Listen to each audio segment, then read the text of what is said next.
วอนตอนนั้นให้กันเอ้ยยังคือโตหา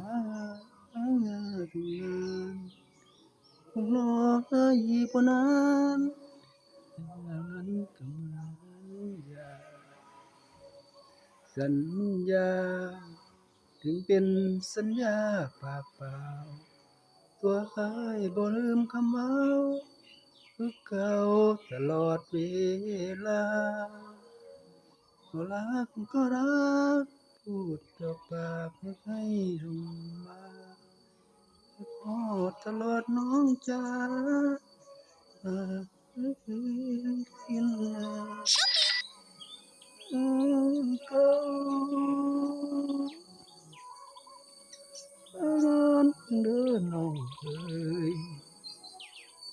งามนานเลยเอ้ยลม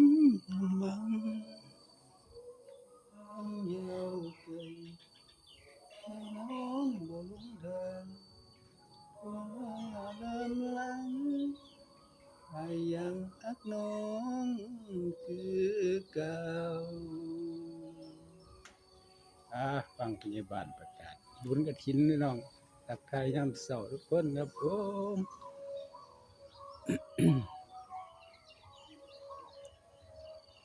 สัญญาถึงเป็นสัญญาปากเปล่าตัวให้บ่ลืมคำเว้าคือเก่าตลอดเวลารักก็รักพูดจากปากไม่ให้ส่งมาหาที่เธอให้กี่วันคือเก่าที่ทนอยู่เด้อน้องเอ๋ยที่ผ่านเลยบ่เคยยกล้มความหมายยางยาวไกลหัวใจห้องบนหนทางน้าเธออยู่แล้วให้ยังรักน้องคือเก่าโอ้นกเขาคู่พี่น้องหลายครับโอ้ยบรรยากาศยามเช้าเอานกมาฝากโอ้ยนกเขาหลายเลยพี่น้องเอ้ยโอ้ยเห็นบ่นกเขาคู่บรรยากาศยามเช้า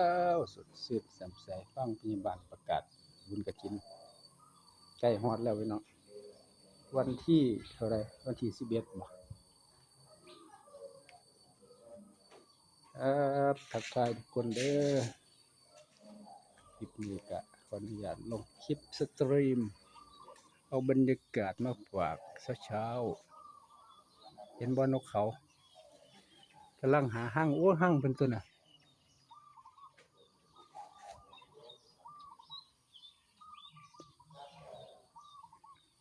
ขอบคุณสำหรับการรับชมครับผม